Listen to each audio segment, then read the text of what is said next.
Good morning, my dear students. Take out your term second book, Science, page number 95. Chapter 4, Our Solar System.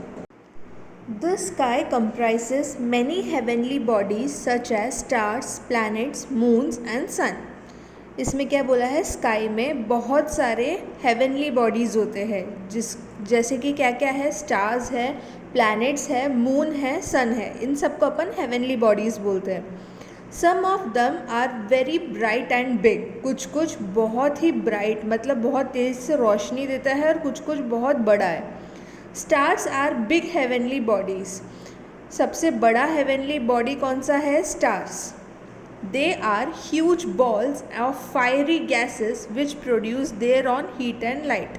Stars क्या होता है, मतलब अपन को दूर से तो स्टार दिखता है लेकिन पास से देखो तो एक ह्यूज बहुत बड़ा बॉल की तरह है जिसमें बहुत तेज़ी से आग वाले गैस छोड़ता है ना। और उससे और क्या क्या प्रोड्यूस होता है, बहुत गर्मी और बहुत तेज़ लाइट आता है। ठीक है, बहुत तेज़ गर्म और बहुत तेज़ लाइट भी उसमें से आता है। किस में से? स्टार में से। They seem small because they are far away from us. वो छोटा दिखता है क्योंकि वो अपन से बहुत दूर है, इसलिए। The sun is also a star that is nearest to the earth. Sun भी एक प्रकार का स्टार ही है जो अर्थ के पास में है। Therefore we get maximum heat and light from the sun.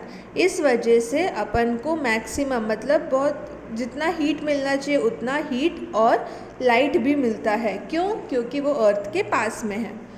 Some slow moving bright bodies in the sky are called planet. मतलब जो अर्थ में या अर्थ के आसपास जो बहुत सारी बॉडीज़ घूमती रहती है स्काई में, उसको अपन प्लैनेट बोलते हैं। The sun and the 8 planets revolving around it together with their satellites make up the solar system.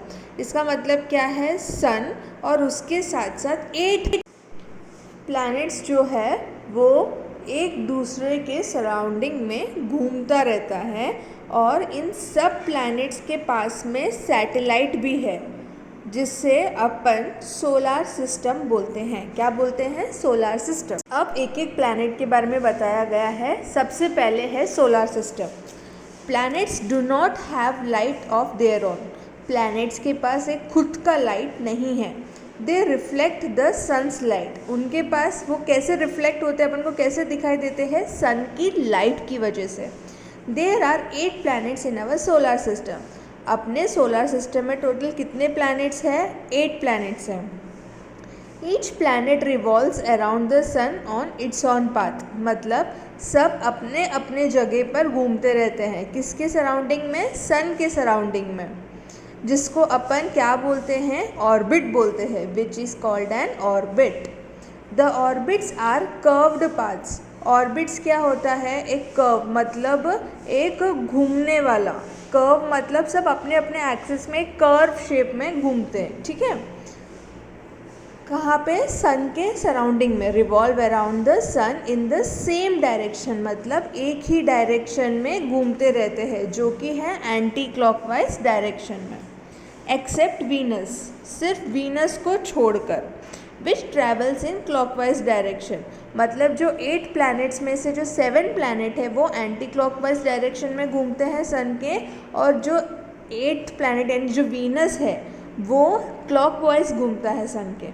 The 8 planets in order of increasing distance from the sun are, मतलब जो सन के बराबर डिस्टेंस में कौन कौन से प्लैनेट्स हैं? Mercury, Venus, earth, Mars, Jupiter, Saturn, Uranus and Neptune.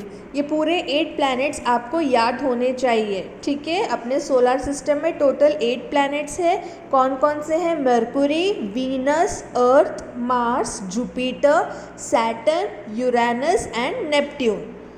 अब एक एक प्लैनेट के बारे में अपन जानेंगे। पहला है mercury.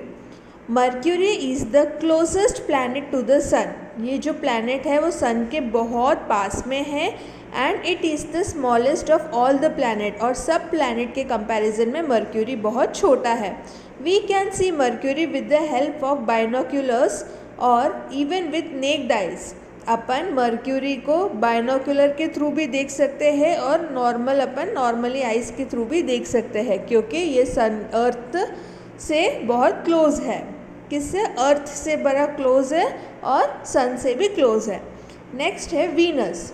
Venus is the closest planet to the Earth. Venus भी अर्थ के पास वाला प्लैनेट है and it is of almost the same size as Earth, मतलब अर्थ के जैसा ही सेम साइज है वीनस का भी।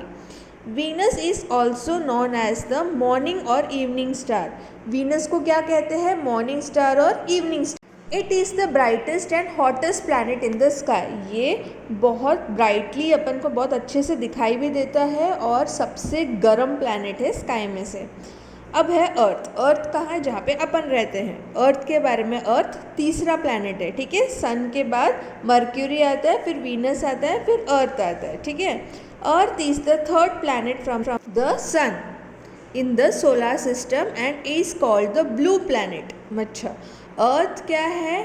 सन के बाद का थर्ड प्लैनेट अर्थ है अपने सोलर सिस्टम में, जिसको अपन ब्लू प्लैनेट कहते हैं। क्यों ब्लू प्लैनेट क्यों कहते हैं वो बताया गया है। Because almost 71% of earth surface is covered with water.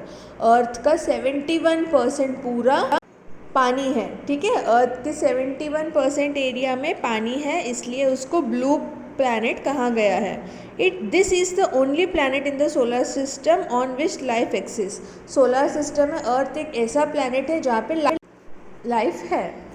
Next है मार्स। जो अर्थ के बाद है वो है Mars. Mars is the fourth planet from the sun. Sun से फोर्थ प्लैनेट कौन सा है? Mars. It is called the red planet. इसको रेड प्लैनेट कहा गया है क्योंकि its surface appears reddish in colour. क्योंकि इसका जो सरफेस है यानी ज़मीन है वो रेड कलर का है। At night Mars is easily visible to the naked eye. मतलब रात में अपन को अपने आँखों से मार्स दिखाई दे सकता है। मार्स के बाद फिफ्थ प्लैनेट कौन सा है? Jupiter. Jupiter is the fifth planet in the solar system. It is the largest of all planet. मतलब सब प्लैनेट के कंपैरिजन जुपिटर बहुत बड़ा है। It is 318 times bigger than the Earth. अपने अर्थ से 318 टाइम्स बड़ा है। Jupiter has rings around it but they are faint and hard to see. मतलब जुपिटर के आसपास एक रिंग होता है जो कि अपन को दिखना बहुत मुश्किल है, बहुत लाइट है वो, इसलिए। जुपिटर के बाद सिक्स्थ प्लैनेट कौन सा है? Saturn. Saturn is the sixth planet in the solar system. It is the second largest of all the planet. Saturn क्या है? जुपिटर के बाद दूसरा बड़ा प्लैनेट सैटर्न है। Saturn is the only planet which has shining visible rings around it. मतलब Saturn एक ऐसा प्लैनेट है जिसके पास में जो आपको रिंग दिख रहा है ना, घूमता हुआ, वो रिंग अपन को दिखाई दे सकता है क्योंकि बहुत शाइन करता है और अपन को ईजिली दिखाई दे सकता है सैटर्न का रिंग। सैटर्न के बाद सेवेंथ प्लैनेट कौन सा है? Uranus. Uranus is the seventh planet in the solar system. It is the third largest of all planet. ये सब planets में से तीसरा बड़ा planet है। Uranus is the larger in size but lighter in weight than Neptune. Uranus क्या है? Size में बहुत बड़ा है बट इसका वेट बहुत कम है नेपट्यून के कंपैरिजन में। It has rings but they are faint and hard to see. मतलब यूरेनस के सराउंडिंग में भी रिंग है जो बहुत लाइट है, जिस वजह से अपन को दिखाई नहीं देता है, बहुत मुश्किल से ही दिखाई देगा, ना के बराबर। यूरेनस के बाद एट्थ प्लैनेट कौन सा है? Neptune. Neptune is the eighth planet in the solar system. It is the fourth largest of all planets. मतलब चौथे नंबर में सबसे बड़ा प्लैनेट है Neptune. Neptune is smaller in size but heavier than Uranus. Neptune क्या है? छोटा है साइज में बट यूरेनस से हैवी है। Neptune too has rings but they are not visible. Neptune के आसपास भी रिंग है बट वो दिखाई नहीं देता है। अब उसके बाद क्या आया? Moon. Small heavenly bodies which move around the planet are called moon. मतलब जो प्लैनेट के सराउंडिंग में घूमता है उसको अपन मून कहते हैं, जो कि नेचुरल सैटेलाइट भी कहा जाता है। They do not have their on light, moon को अपना खुद का लाइट नहीं है। फिर मून में कैसे कहाँ से लाइट आता है, जो सन का लाइट होता है ना वो जाके मून में रिफ्लेक्ट होता है, जिस वजह से अपन को मून में लाइट दिखाई देता है। अर्थ हैज़ वन मून, अर्थ में कितना मून है, वन मून है, पर सैटर्न और Jupiter have more than 60 moons each. अच्छा, जो सैटर्न और जुपिटर प्लैनेट है उसमें 60 से भी ज़्यादा मून दिखाई देता है। Some planets do not have any moon, कुछ कुछ प्लैनेट्स है जिसमें मून ही नहीं है। नेक्स्ट, अवर प्लैनेट अर्थ, अब अपने अर्थ के बारे में बताया गया है। Scientist believe that the earth was a huge ball of dust and burning gases in the beginning. ऐसा कहा गया है साइंटिस्ट के हिसाब से, जब अर्थ फाउंड किया गया था यानी ढूंढा गया था, तब वो एक बड़ा सा बॉल की तरह दिखाई दे रहा था जिसमें बहुत धूल और जला हुआ गैस चलता है ना। गैस जो होता है उसमें बर्निंग गैस मतलब जलता हुआ गैस दिखाई दे रहा था स्टार्टिंग में, किस में, अर्थ में। इट केप्ट ऑन स्पिनिंग, ये अर्थ क्या है, सिर्फ घूमता रहता है। As it spun around the millions of years, मतलब बहुत सालों से, मतलब कई सालों से, मिलियंस ऑफ ईयर्स से ये ऐसे घूम रहा है। It's outer surface become cold and hard, इसके घूमने की वजह से जो बाहर का सरफेस है अर्थ का बहुत ठंडा और बहुत हार्ड है, मजबूत है। Some of the hot gases escaped while some were trapped inside, hot gases मतलब जो गरम गरम गैसेस है कुछ कुछ गायब हो गए हैं और कुछ कुछ अर्थ के अंदर फंस चुका है। So the outer surface of the earth is hard but the inside has hot molten material, इस वजह से अर्थ का बाहर का सरफेस बहुत हार्ड है यानी मजबूत है और अंदर बहुत गर्म जलता हुआ मटेरियल है, मतलब कुछ चीज़ें हैं। The Earth's outermost hard layer is called crust, मतलब अर्थ के बाहर का जो हार्ड पोर्शन है उसको अपन क्रस्ट बोलते हैं, और इनर लेयर यानी अंदर का लेयर है उसको अपन कोर बोलते हैं। The core has hot gas inside it, core के अंदर बहुत गरम गरम गैसेस है। It also has मॉल्टन rocks called Magma, मतलब बहुत मेल्ट हुए रॉक्स है जिसको अपन माग्मा बोलते हैं। Which is at high temperature and is under great pressure, जो कि बहुत हाई टेम्परेचर यानी बहुत ज़्यादा टेम्परेचर है और इसका प्रेशर भी बहुत ज़्यादा है। These superheated substances exert great pressure against the outer crust, ये जो बहुत गर्म है वो क्या करता है, जो बाहर का क्रस्ट है उस पर बहुत प्रेशर देता है। And from time to time come out from weak spots in the Earth's crust, मतलब जब टाइम मिलता है जिसमें ऐसे धक्का देते हैं और अर्थ का जो पोर्शन वीक हो जाता है उससे वो बाहर निकलता है, जिसको अपन वोल्केनो बोलते हैं। मतलब वो अर्थ को धक्का देता है, धक्का दे के मतलब जो पोर्शन बहुत वीक हो जाता है धक्का दे के, तो उस पोर्शन से वो बर्स्ट होके बाहर निकलता है, जिसको अपन क्या बोलते हैं, वोल्केनो बोलते हैं। गर्मा गर्म आग निकल के आती है। The study of volcanoes tell us much about the interior of the अर्थ, मतलब जो अपन वोल्केनो के बारे में पढ़ते हैं तो वो अपन को अर्थ के बारे में और ज़्यादा जानकारी मिलती है। Movement of the earth, earth के मूवमेंट के बारे में बोला है। The earth keeps moving continuously, earth क्या है, कंटिन्यूस मूव होता रहता है। It movements are of two types, earth का मूवमेंट्स कितने टाइप का है, दो टाइप का। पहला है spinning on its on axis, यानी अपनी ही जगह पर घूमना। This movement is called rotation, इसको अपन क्या बोलते हैं, रोटेशन।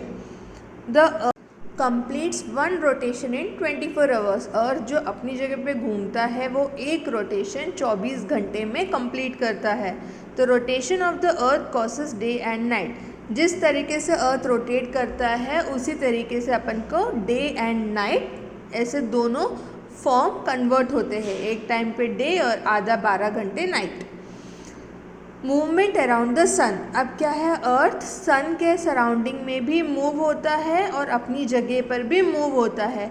जो सन के सराउंडिंग में मूव होता है उसको अपन रिवोल्यूशन बोलते हैं, और जो अपनी जगह पे मूव होता है उसको rotation. Our Earth completes one revolution in 365 days. अर्थ का सन के अराउंडिंग जो घूमता है वो कम से कम 1 साल लगता है, 365 days, which is also called a solar year, जिसको अपन सोलार ईयर भी कहते हैं. The revolution of the earth causes season, मतलब अर्थ जैसे घूमता है सन के सराउंडिंग में, वैसे ही अपन के सीजन्स भी चेंज होते हैं. Day and night. The rotation of the earth causes day and night, मतलब जिस तरीके से अर्थ घूमता है उसी प्रकार डे और नाइट होता है. यानी अर्थ जब सन की तरफ, एक तरफ सन का रहता है, फेस किया हुआ रहता है, तो वहाँ डे होता है, और जहाँ पे सन की तरफ फेस नहीं किया है वो नाइट होता है. फिर 12 घंटे पे वैसे धीरे धीरे घूमता है, जैसे आपने देखा ना, पहले सुबह हुई, फिर धीरे धीरे दोपहर, फिर शाम, फिर रात, मतलब एक पूरा रोटेशन लेने में उनको 24 घंटे लगते हैं. As the earth rotates only 1/2 of its faces the sun at a time, मतलब वही है, जब अर्थ घूमता है तो उसका आधा हिस्सा ही सन के सामने रहता है, इस वजह से वहाँ पे डे होता है. It has light that is day, the other half that is away from the sun, जो बाकी का आधा पोर्शन है वो सन से दूर है, मतलब सन के दूसरी तरफ मुँह किया हुआ है, इसलिए वहाँ पे अंधेरा होता है, जहाँ जैसे वहाँ पे नाइट हो जाता है. The earth rotates from west to east on its axis, earth west से ईस्ट में अपनी ही जगह पर घूमता रहता है. Therefore the sun seems to rise from the east and set in the west, इस वजह से ही अपन को सन में क्या दिखाई देता है, सन ईस्ट से उग के वेस्ट पे वो हो जाता है, क्या सनसेट हो जाता है. नेक्स्ट है सीज़न. अब सीज़न के बारे में बताया है. The revolution of the earth causes season, जो अर्थ सन के सराउंडिंग में घूमता है उस वजह से सीजन्स फॉर्म होते हैं. जैसे कि the earth is horizontally divided into 2 equal halves as an imaginary line called the equator, मतलब अर्थ जो है वो हॉरिजॉन्टली 2 पार्ट में डिवाइड किया गया है, जिसके बीच में एक लाइन है, जो अपन इमेजिन करते, सोचते उस बीच में एक लाइन है, उसको अपन इक्वेटर कहते हैं. The equator is at equal distance from the upper and lower ends of the अर्थ, मतलब अर्थ के ऊपर के भाग और नीचे के भाग में दोनों जगह इक्वल डिस्टेंस है, इसको अपन इक्वेटर बोलते हैं. जैसे कि ऊपर का भाग और नीचे का भाग है, एंड है, उसको अपन नॉर्थ पोल और साउथ पोल बोलते हैं. The upper half of the earth between the equator and the north pole is called northern hemisphere, मतलब अर्थ के जो ऊपर का पार्ट है, जहाँ की इक्वेटर, मतलब अपन ने इमेजिनरी लाइन ड्रॉ करा है, उसके ऊपर के पार्ट को जो नॉर्थ पोल बोलते हैं उसको नॉर्थर्न हेमिस्फीयर भी कहा जाता है, और जो लोअर हाफ है यानी नीचे का हाफ है इक्वेटर के, उसको अपन सदर्न हेमिस्फीयर कहा जाता है. The earth revolves around the sun, earth क्या है, सन के आसपास घूमता है. However during its revolution its axis always remain tilted at an angle, मतलब जो अपन ने इमेजिनरी लाइन ढूंढा है ना, जैसे अर्थ है, अर्थ के बीच में आपने इमेजिनरी लाइन ड्रॉ किया है, अपना अर्थ जितना भी घूम ले, लेकिन वो जो लाइन और जो एंगल है वो वैसे की वैसे ही रहेगा. As a result, at certain times of the year, the northern hemisphere is titled towards the sun, while the southern hemisphere is titled away from the sun. मतलब जैसे ही सन घूमता रहता है, अर्थ घूमता रहता है, तो जो उसका कभी कभी जो सदर्न हेमिस्फीयर है वो सन की तरफ रहता है, और जो नॉर्थर्न हेमिस्फीयर है वो सन के दूर रहता है. और जब दूसरी तरफ घूमता है तो जो नॉर्थर्न हेमिस्फीयर है वो सन के पास में रहता है, और जो सदर्न हेमिस्फीयर है वो सन के दूर रहता है. ये पूरा सिर्फ अर्थ के रोटेशन के हिसाब से ही होता है. At other times, the southern hemisphere is titled towards the sun, while the northern hemisphere is titled away from the sun. यही मैंने अभी आपको बताया था. The hemisphere which is titled towards the sun gets the sun rays directly, and so it is warmer than the other hemisphere. मतलब जब एक hemisphere सन के पास में रहता है तो वहाँ पे सनराइज़ क्या होता है, सन की जो रेज़ होती है वो डायरेक्टली उसी जगह पे पड़ती है, इसलिए वहाँ पे ज़्यादा गर्म रहता है, यानी ज़्यादा गर्मी रहती है उस हेमिस्फीयर में, जिसको अपन समर सीज़न बोलते हैं। ठीक है। It also has long hours of sunlight. Summer में क्या होता है, दिन बड़ा होता है और रात छोटा होता है। Thus it has long days and short nights. At this time, the other hemisphere, which is titled away from the sun, gets slanting rays from the sun and has winter. मतलब जो दूसरा साइड होता है वहाँ पे ज़्यादा race, sun rays आ नहीं रही है, बस थोड़ा थोड़ा सा ही आ रहा है, इसलिए दूसरे साइड में ठंड ज़्यादा होती है, तो इसलिए उस टाइम पे वहाँ पे विंटर सीज़न होता है। It has short days and long nights. Winter season क्या होता है, दिन छोटा होता है बट रात लंबी होती है। When the northern hemisphere is titled towards the sun it has summer. मतलब जब नॉर्थर्न हेमिस्फीयर सन के सामने रहता है तब समर होता है, और जब सदर्न हेमिस्फीयर सन से दूर रहता है तब वहाँ विंटर होता है। When the northern hemisphere is titled away from the sun, it has winter और southern hemisphere has summer। मतलब जब नॉर्थर्न हेमिस्फीयर सन से दूर रहता है तब नॉर्थर्न जगह पे विंटर होता है, और जब सदर्न जगह सन के पास में होता है तो साउथ वाली जगह पे समर होता है। Now look at the region near the equator. It is clear from the figure that the sun rays fall directly on the equator throughout the year।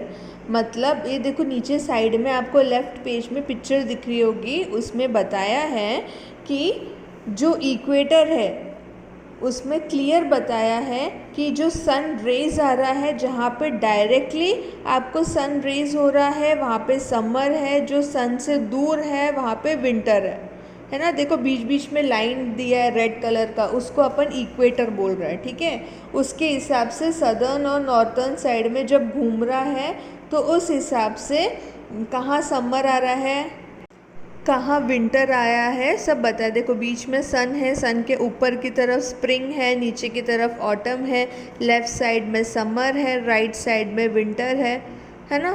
तो ये पूरा सन के आजू बाजू जब अर्थ घूमता है उस हिसाब से सीज़न भी बदलता है।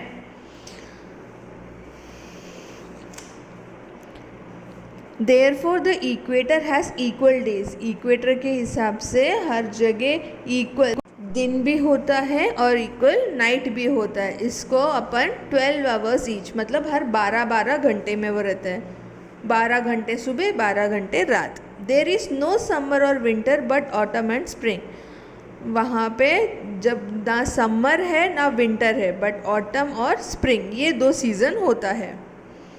This is how season occurs. इस प्रकार से सीज़न अपन को बताया गया है। We observe that these seasons occur again and again in almost the same month of the year. मतलब ये जो सीज़न है वो हर साल इसी तरीके से आता रहता है, क्योंकि अपना अर्थ सन के सराउंडिंग में एक साल में घूमता है।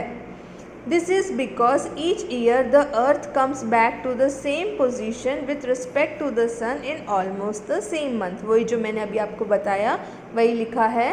The seasons are caused because of, seasons कैसे कॉज होते हैं, because of the revolution of the earth. Earth के घूमने के, सन के आसपास घूमने के हिसाब से सीजन्स होते हैं। The titled axis of the अर्थ, यानी अर्थ अपनी ही जगह पे घूमता है, उस हिसाब से दिन और रात होता है। Thank you. क्वेश्चन आंसर्स आपको नेक्स्ट वीडियो में मिलेंगे।